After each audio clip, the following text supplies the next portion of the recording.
자, 우리요. 파동의 성질이요. 파동의 성질에는 뭐뭐가 있습니까? 라고 하는 거죠. 파동의 성질은 네 가지가 있어요. 파동의 대표적인 걸 빛으로 잡으면. 자, 그 빛이 곧장 나가려면 뭐가 있어요? 직진성이 있죠. 그 다음 뭐 있어요? 직진 나왔으면 그 다음에 뭐 블라블라 나와줘야 되는 거 아니야? 반사. 반사. 그 다음에 뭐 있냐? 굴절. 그 다음에 뭐 있냐? 회절. 회절이구나. 회절이구나. 네, 너 뭐라 그랬어? 희절인 줄 알았어. 자, 그 중에서요. 파동만이 가지고 있는 고유한 성질이 뭐예요? 회절. 이게 파동임을 입증한 거죠. 그래서 그 중에서요. 빛이 똑바로 나가려는 직진 때문에 내가 여기 이렇게 가리고 있으면 빛이 나를 통과해서 뒤로 갈 수 있니 없니? 없죠. 그러니까 이 뒤에 뭐가 생겨요? 그림자가 생겨요. 그 직진의 증거가 그림자이고 이게 천체에서도 그림자를 지게 한다. 아 그래요? 네! 그래서 여기서 태양에서 뭐가 오고 있어? 햇빛이 이렇게 오고 있는 거예요. 우리가 낮에 지구에서 해 떴네 이렇게 보는 거지.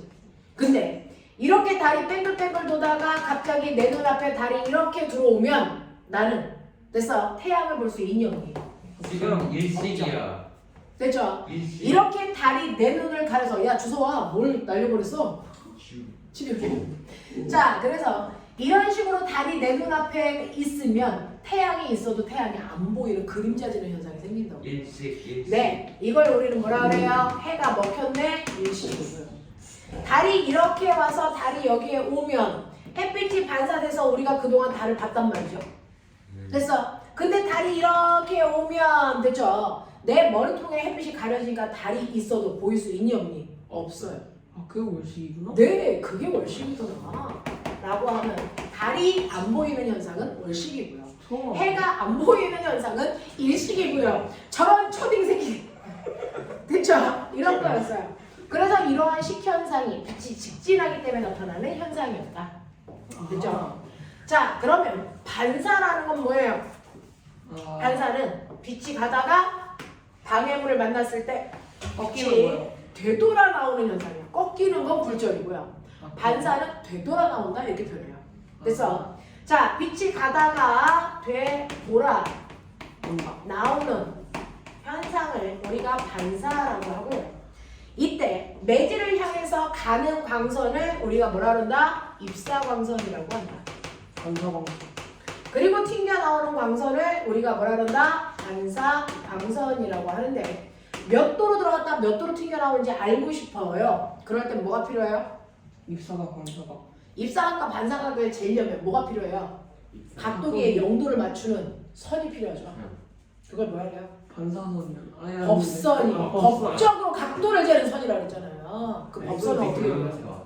법선은요. 빛이 들어간 면과 무조건 수직이 되게끔 선을 그리면 이 아이가 법선이다. 어떡할 거야 이 새끼들. 중학교 1학년 때 배웠는데 이거 어떡할 거야 이것들이. 법선이다. 그 법선으로부터 입사강선까지의 각도를 재자 이걸 뭐라 그런다? 입사각. 반사가.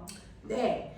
법선으로부터 반사강선까지 각도를 잰다 이걸 뭐라 한다? 반사각이라고 한다. 그러니까 학교에서는 너네 놀리려고 맨날 요걸 준다. 아이고 씨. 요걸 준다. 요 각도를 준다. 이게 60도다. 그럼 요거 몇 도다? 30도다. 이렇게 해요. 됐어요? 네. 자, 이런 식으로 입사각과 반사각이라고 하는 게 생기는데 이때 반사에서 우리가 꼭 기억해야 되는 게 있다. 그게 바로 뭐다? 그게 바로 반사법칙이다. 반사법칙이 뭐예요? 반사할 때 성립되는 법칙으로요. 말해봐. 입사각과 반사각. 네, 언제나 들어가는 입사각과 튕겨 나오는 반사각의 크기는 언제나 같아야 된다. 이 얘기죠. 그러니까 만약에 지금 현재 입사각이 30도면 언제나 반사각이 몇 도여야 되니? 30도여야 된다는 얘기고요. 말이 좀 빨랐죠? 그런 게 있구나. 자, 이때 반사에도 종류가 있다. 네? 반사 종류. 정반사, 남반사. 그렇죠. 반사의 종류가 있는데 그 반사의 종류에는 정반사라는 것과 뭐가 있다? 남반사가 있다 이 얘기예요. 그러면 정반사는 뭐고 남반사는 뭔데? 라고 하면 정반사는 빛이 들어갈 때 매끄러운 면에 빛이 들어간다는 얘기죠. 자, 그 매끄러운 면이 뭔데? 대표적으로 거울이죠. 유리. 그러면 거울과 같은 매끄러운 면에 광원장치에서 빛이 나오면 그 빛들은 평행하게 나가거든요. 평행하게 이렇게 빛들이 각각의 매끄러운 면에 들어가 봤자 이 각각의 면이 들어간 법선으로부터의 각도는 다 어떻다? 같다. 그래서 그러니 이 각도가 30도면 나머지 다 30도의 각도로 들어가니 빛이 반사돼서 나올 때도 모두 다 30도의 방향으로 나간다. 그래서 얘네들이 향해 가는 방향이 모두 다 같은 방향, 한 방향이다. 그래서 정반사는 모든 빛이 어느 방향으로 나간다는 거예요? 모두 다 한 방향으로 반사돼서 나간다는 거죠. 이렇게 빛이 한 방향으로 나가면 어떤 일이 발생합니까? 한 방향으로 나가면 이때 주변에 있는 사물이 뭐합니까? 비치는 현상이 만들어져요. 그러니까 내 얼굴을 비칠 때 여러분들이 쓰는 게 뭐예요? 거울이잖아요. 그게 바로 정반사를 이용한 현상이라고요.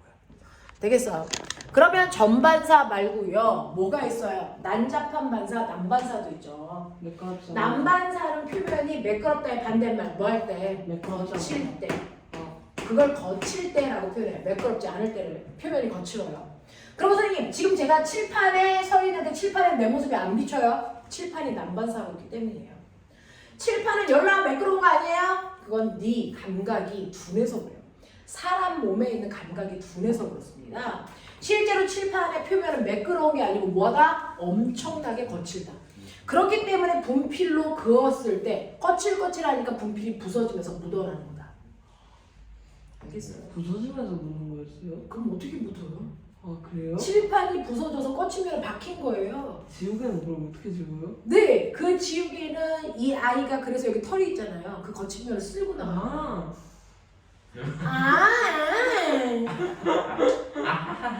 그래서 표면이 이렇게 거칠어요. 선생님 드르륵은 어떻게 하는 거예요? 누구야? 드르륵이요. 드르륵은 거치면은 더 거칠게 거칠 거야. 하는 거죠. 아. 자, 그러면 아하. 이런 식으로 빛이요. 광원장치에서는 나란하게 간다고요. 광원장치에서. 네. 이렇게 똑같이 매끄러운 면이든 거친 면이든 빛은 나란하게 갔는데 그 빛이 들어간 면과 면에 뭘 그립니까? 90도가 되게 법선을 그리셔야 돼요. 법선을 그려야 되는데 그 법선과 입사각이 이루는 각도가 뭐합니까? 또 달라요. 아 알고 있어요. 이 각도가 꼬매가 40도면 이 각도는 30도고 이 각도는 10도고 다 다르게 들어간다고요. 왜? 이 접선면의 기울기가 다 다르니까. 네. 됐어요. 그랬을 때 반사각은요. 입사각과 어때야 될까요? 무조건 같죠. 왜? 모두 반사의 법칙이 성립하니까. 그래서 반사의 법칙은 정반사를 할 때도 난반사를 할 때도 언제나 성립해야 되기 때문에 들어가는 입사각이 40도면 그것과 무조건 반대 방향으로 40도만큼으로 빛이 튕겨 나간다. 30도면 그 법선으로부터 반대 방향으로 30도의 각도로 빛이 튕겨 나가고요. 10도면 반대 방향으로 10도만큼으로 튕겨 나간다고요. 그랬을 때 얘네들이 다 튕겨 나가는 방향이 다 다르죠. 네. 됐어? 그래서 이걸 난잡한 반사, 난반사라고 하고요. 이렇게 난반사는 빛이 반사돼서 나갈 때요. 모든 방향으로 빛이 반사돼서 나가기 때문에 내 얼굴이 비칠 수 있니 없니? 없어요. 대신에 모든 방향으로 내 몸에서 빛이 반사되어 나가니까 너네가 어디에 앉아있든 날 다 볼 수 있죠. 그래서 내 몸에서 모든 방향으로 빛이 나가잖아요. 그러니까 네가 어디에 앉아있어도 날 다 볼 수 있다. 됐죠? 그래서 우리가 달을 볼 때요. 서울에도 달을 볼 수 있고요. 부산에서도 그 달을 볼 수 있어요. 그건 달의 표면에서 무슨 반사가 일어나기 때문이야? 난반사하기 때문이에요. 됐죠? 하지만 어떤 반사를 하던 반사이기 때문에 반사의 법칙은 다 성립한다. 알겠습니까? 이렇게 된다 라고 하는 거 기억해 두시고, 자, 그 다음에 여러분들 이 반사는 중학교 때는 정반사와 난반사만 배우지만 고등학교에 오시면 고등학교에서 또 다른 반사도 배웠죠. 무슨 반사 배웠어요? 자유단 반사와 고정단 반사. 물리원에서 했었는데. 자, 이렇게 두꺼운 줄하고요. 얇은 줄이 있어서 내가 이 둘에서 각각 진동을 만들어서, 됐죠? 줄의 무게가 다르니까 다른 매질이잖아요. 그럼 다른 매질을 만나니까 일부는 반사되고 일부는 구절에서 들어가겠죠. 네. 근데 이때 어떤 반사가 일어나냐는 거죠. 그래서 얘는 무거운 줄이니까 파동의 속력이 뭐합니까? 느린 매질이에요. 얘는 가벼운 줄이니까 파동이 전달되는 속도가 빠른 매질이란 말이죠. 그 중에서요. 느린 매질에서 진동을 일으켜서 파동을 보낼 수도 있죠. 그러면 이 경계변에서 일부는 통과합니다. 일부는 반사돼서 갑니다. 됐죠? 자, 그러면 이 경계변에서요. 반사돼서 가는 파동의 모습이 어떨까? 이게 고정단과 자유단이 반대로 일어나요. 자, 여기에서 보시면 이렇게 느린 매질에서 진동을 일으켜서 이렇게 갈 때 마루로 탕 하고 부딪혔어. 탕 하고 부딪힐 때요. 통과해서 가는 애는 위상의 변화 없이 그대로 가요. 마루의 형태로 가요. 통과하는 애들은. 근데 반사되는 애들은 어떻습니까? 라고 하는데 꼬맹아 얘는 보세요. 자, 파동이 전달되기 어렵다가 여기 보니까 가벼운 물질, 파동이 전달되기 쉬운 물질로 바뀌었어. 이거 무슨 반사? 어렵다가 쉬워졌네? 자유로워졌어. 자유로운 반사야. 됐어. 이런 식으로 파동이 전달되기 어려운 매질에서 쉬운 매질로 갈 때가 자유단 반사예요. 이렇게 자유단 반사를 할 때는 위상의 변화 없이 그대로 튀어나와요. 마루가 마루. 됐어요. 그래서 자유단 반사를 할 때는 위상의 변화가 일어나지 않고 그대로 반사된다. 알겠어? 이 얘기고요. 고정단 반사는 뭐냐면 거꾸로 자유로운 곳에서 진동하다가 갑자기 진동하기 어려운 곳을 만났어. 그게 고정된 거야. 됐어? 이게 고정단 반사야. 자유로운 곳에서 어려운 곳으로 갈 때가 고정단 반사고요. 이렇게 고정단 반사를 할 때는 얘가 가다가 마루로 쿵 하고 부딪혔어. 그러면 일부는 통과해서 그대로 갑니다. 마루 형태로 그대로 가요. 통과하는 애들은 위상의 변화가 없어요. 대신에 반사할 때 고정단 반사의 형태의 반사가 일어나면 위상이 정반대로 바뀌어서 전달돼요. 튕겨져 나오면 위상이 반대로 그대로 가면 위상 그대로. 네. 이렇게 됩니다. 그래서 고정단 반사에서는 위상이 정반대로 바뀌어요. 그 위상이 정반대로 바뀐다는 얘기는 위상이 180도 뒤집혀요. 이렇게 표현합니다. 위상이 정반대로 바뀌는 반사를 우리가 고정단 반사라고 한다. 알겠어? 자, 그래서 반사할 때 방향을 얘기하는 건 정반사, 난반사고요. 위상의 변화를 얘기하는 건 자유단 반사, 고정단 반사예요. 알겠습니까? 이러한 반사를 하더라 라고 하는 걸 기억을 좀 해봐 두시면 되고, 그 다음에 드디어 왔죠. 굴절. 스나목지. 굴절이 왔어요. 됐어. 굴절 그러면 저 꼬맹이도 아니에요. 스넬 법칙. 와. 우와. 그거 하는 거죠. 자, 굴절이라는 건 왜 가다가 파동이 갑자기 꺾여? 파동이 꺾이는 게 굴절이죠. 네. 왜 잘 가다가 파동의 방향이 꺾여? 네. 매질이 됐어. 매질의 종류가 달라 파동에 전달되는 속력이 뭐하니까? 바뀌니까. 됐어. 그래서 굴절이라는 건 매질에 따른 파동의 속력이 모여서 달라서 일어나는 현상이에요. 속력이 달라지기 때문에 똑바로 갈 수 없어. 꺾여서 가. 라는 뜻이에요. 됐어. 꺾일 때는 무조건 느린 매질 쪽으로 꺾이니 빠른 매질 쪽으로 꺾이니? 느린 매질 쪽으로 꺾여요. 됐어. 그러면 여기에서 1번 매질이 있고 2번 매질이 있다고 봐요. 근데 얘를 똑바로 가려면 그냥 이렇게 갔어야죠. 그죠? 똑바로 가려면 이렇게 갔어야죠. 근데 얘가 어느 쪽? 아래쪽으로 꺾였죠. 그러면 어느 쪽이 느린 매질이야? 2번. 됐어. 아래쪽 매질이 느린 매질이라는 얘기예요. 그래서 항상 언제나 파동은 느린 쪽으로 꺾여요. 됐어. 네. 그러니까 1번 매질이 빠른 매질인 아하 이 새끼 공비야. 됐어. 2번 매질이 느린 매질인 이게 뭐라는 거야? 물이라는 겁니다. 됐어. 이렇게 공기 중에서 물속으로 빛을 쏘면 빛은 물속을 통과합니다. 대신에 매질의 속력이 느려지니까 꺾여서 통과합니다.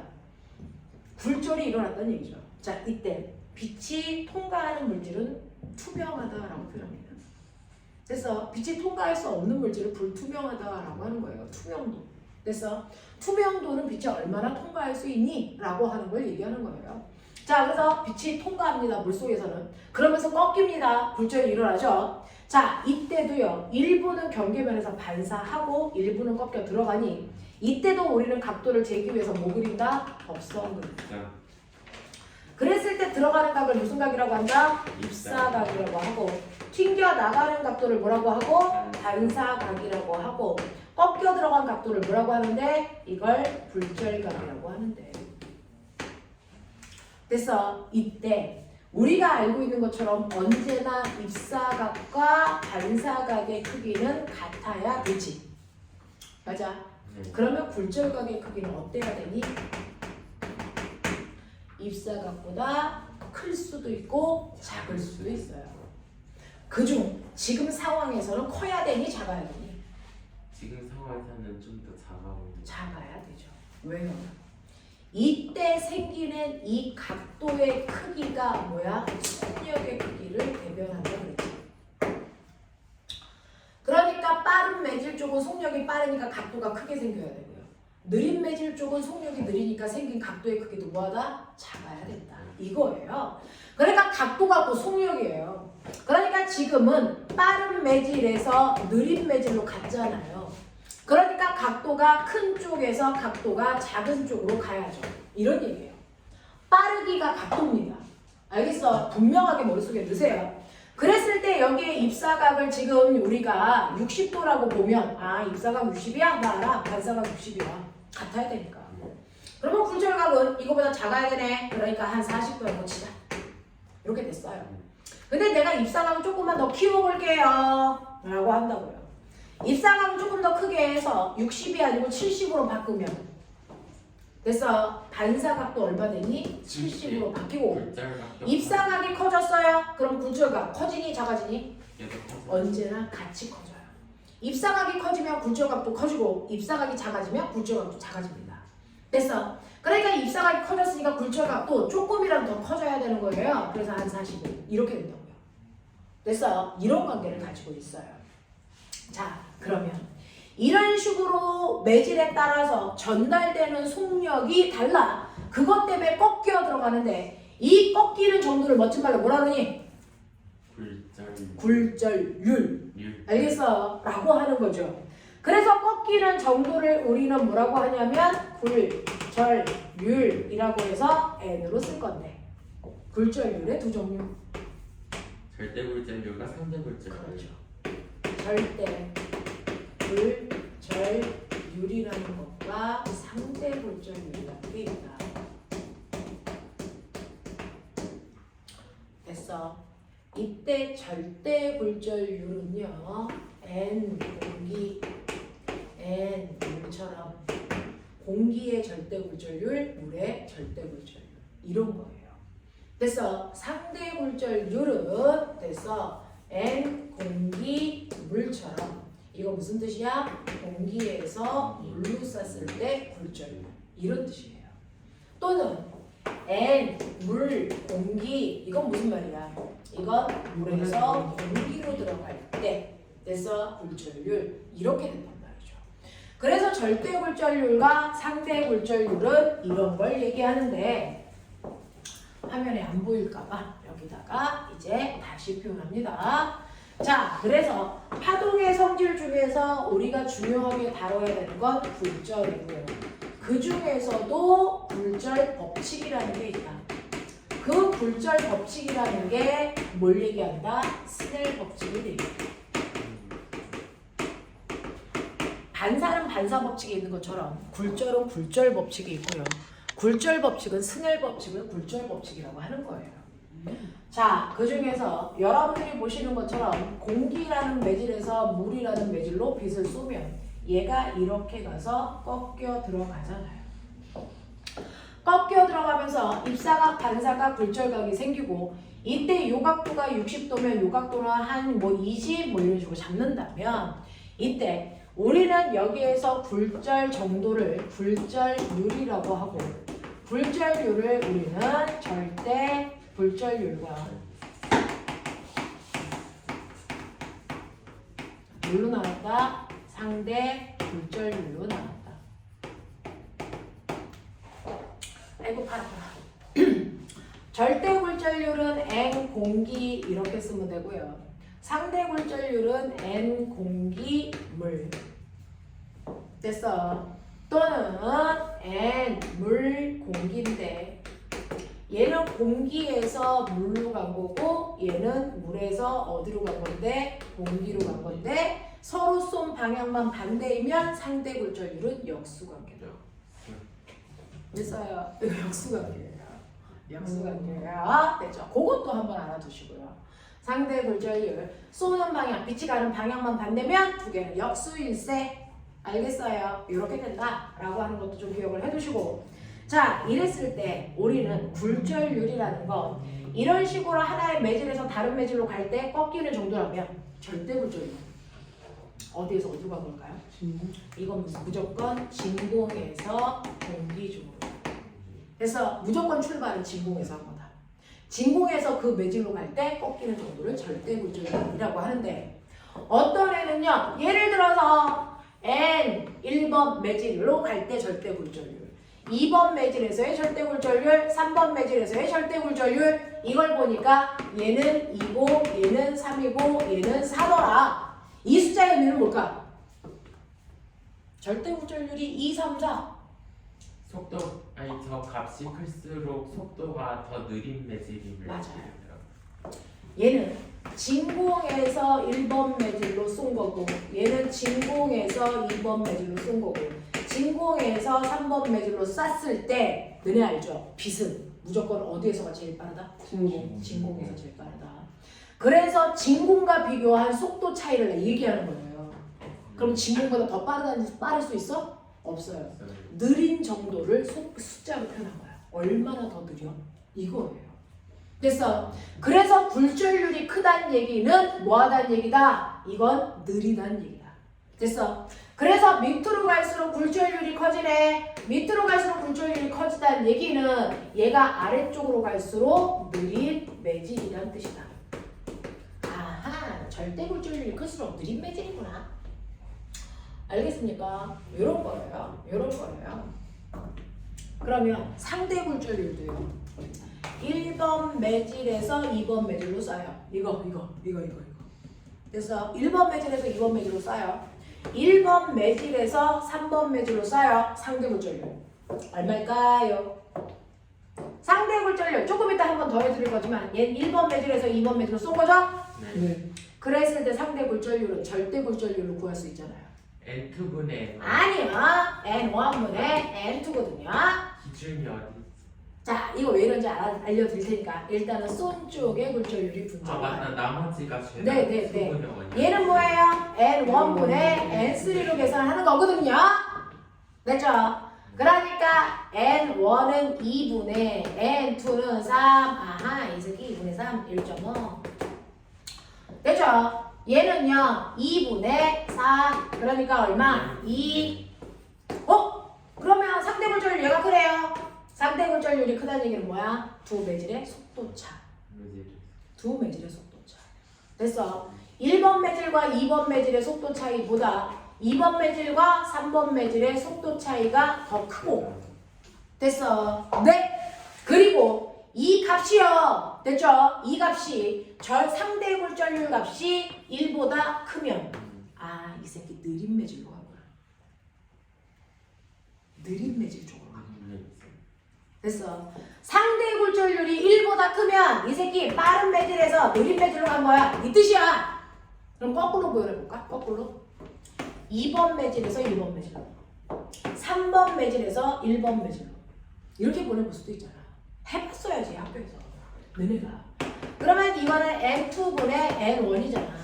이거는 N3분의 N1이잖아.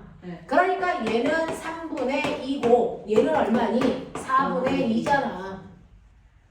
그러니 보시는 것처럼 느린 매질에서 빠른 매질로 가면 1보다 작잖아. 알겠어요? 네. 그래서 상대 굴절 뭔가 물리에서 배우면 그 숫자의 의미를 알아야지. 숫자 계산하는 거 수학 시간에.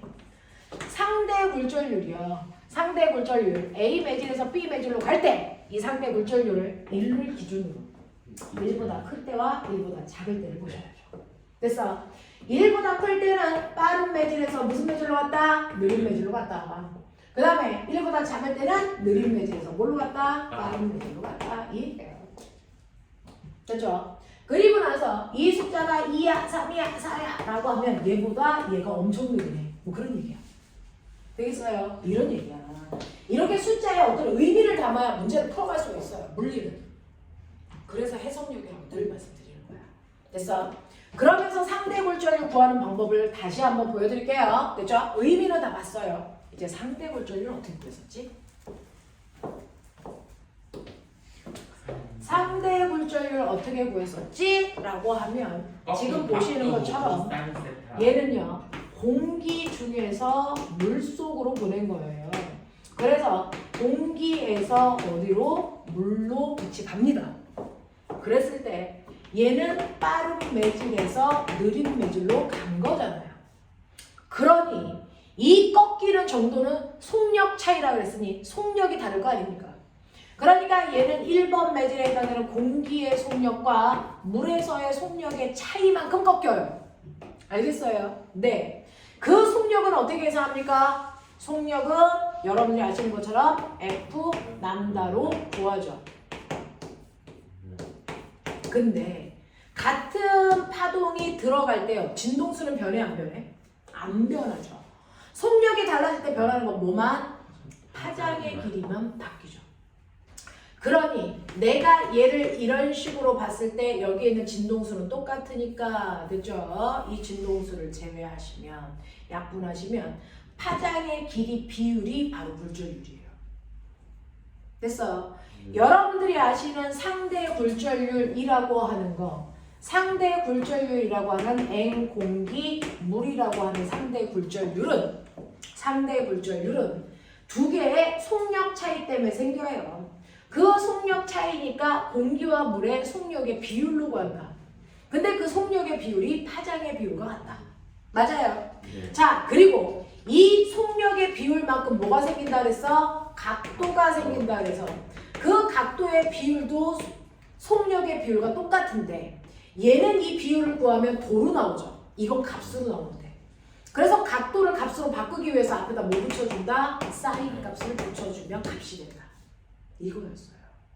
됐어? 이런 식으로 해서 상대 굴절율은 됐어? 공기에서 물로 들어가죠? 그러니까 외우려고 하지 말고요. 출발 지점이 어디에 속한다? 분자에 속한다. 공기에서 물, 공기에서 물, 공기에서 물 그냥 그거 쓴 거야. 이 새끼가. 됐어? 그래서 출발 지점을 분자에다 쓰면 된다. 그래서 여기서 쓸 수 있는 건 속력, 파장, 각도다. 근데 딱 하나만 거꾸로 쓰자. 뭐만? 절대 굴절율만 거꾸로 쓴다. 분자 분모를. 그래서 절대 굴절율은 됐어. 공기의 절대 굴절율을 밑으로 물의 절대 굴절율을 위에다 쓴다. 됐어. 요것만 쓰는 위치가 반대인 거죠. 됐어. 요렇게 겪었다. 이게 스넬 법칙이었다. 이게 스넬 법칙이었다. 됐죠? 이렇게 갔잖아요. 이렇게 갔잖아요. 되겠죠? 이게 스넬 법칙이다. 근데 그 중에서요. 시간이 다 돼서 그 중에서요. 거꾸로 쏘자. 물에서 어디로 쏜대? 공기로 쏜다. 내가 하고 싶은 말이 뭔지를 느껴야지. 물에서 쏴 그러면 공기에서 튕겨 나가는데 너 느껴라. 얘는 느린 매질이고 얘는 빠른 매질이니까 어느 쪽의 각도가 커야 된다? 뭘? 빠른 쪽이 커야죠. 빠른 쪽이 커야죠. 그러면 요 각도보다 커야 되니까 얘가 누워야죠. 그래야 이 각도가 커지죠. 네. 누가 몰라요? 최대한 느린 매질로 휘기 위해서는 이렇게 해야 할 수밖에 없어요. 에이 누가 몰라 그걸? 누가 몰라 그걸.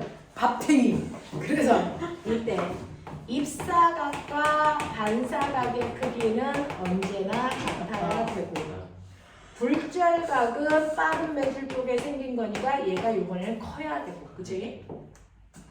이때 입사각의 크기는 우리가 알고 있는 50도라고 치자. 50도. 근데 굴절각은 더 커서 80도라고 치자. 근데 내가 입사각을 크게 한다? 그럼 따라서 굴절각도 같이 커져야 된다. 배웠어요? 내가 입사각을 더 크게 해서 이걸 60도 만드니까 얘도 커져서 얼마 됐다? 90도 됐다.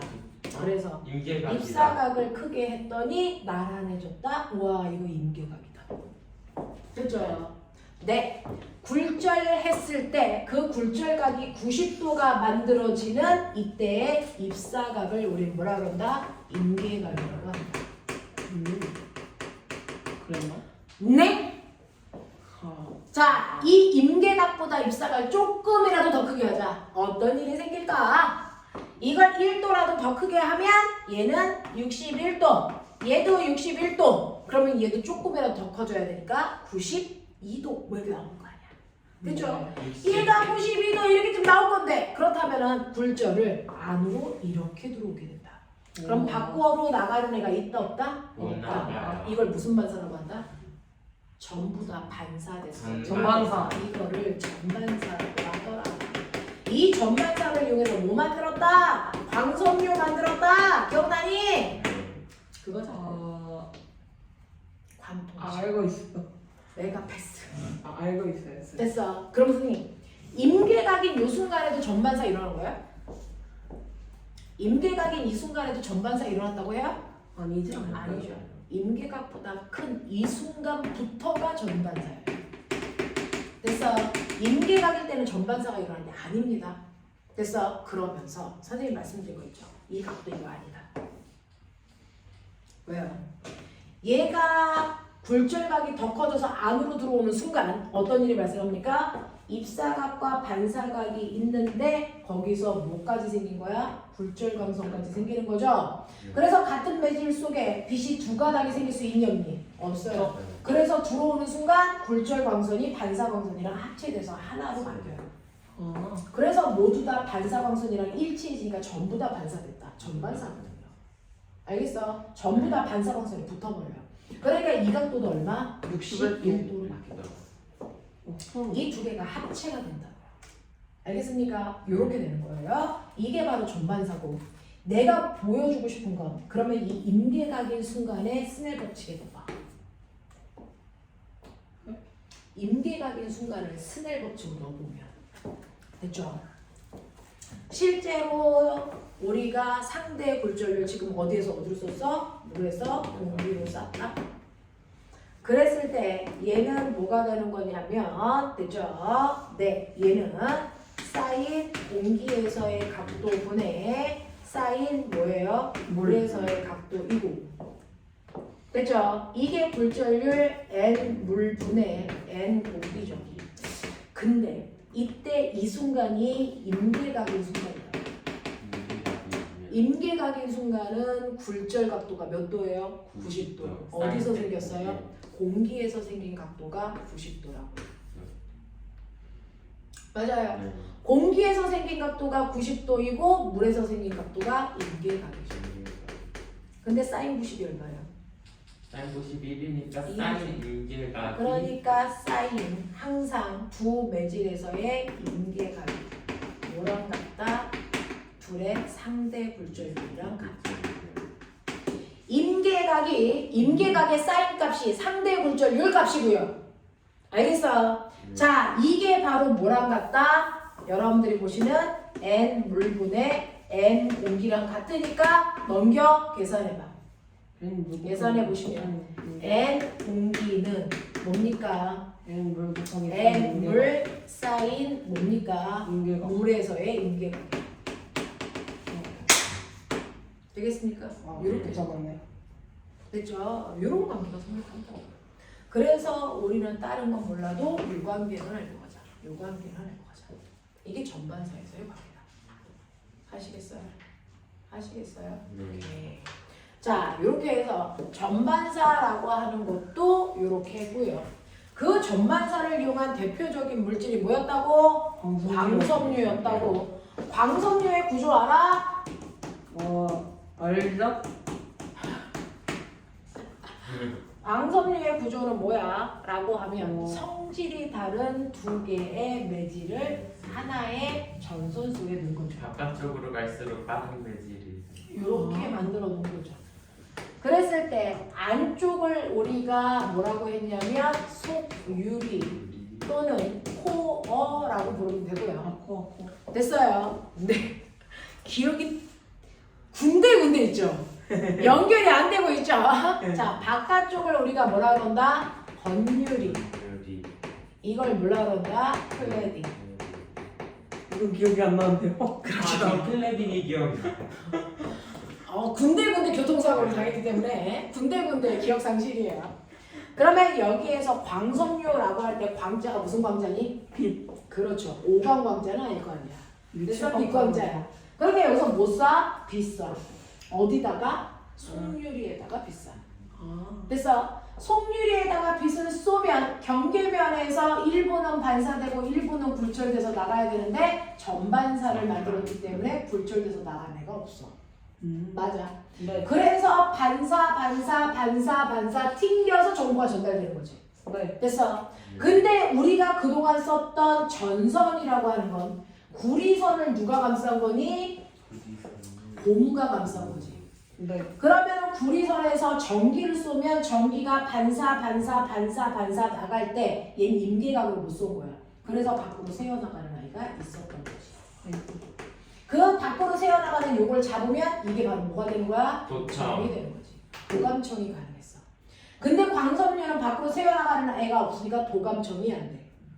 됐어. 그리고 밖으로 새어나가는 게 뭐야? 에너지야. 그러니까 내가 100을 쐈을 때 에너지가 5만큼은 밖으로 나가 95.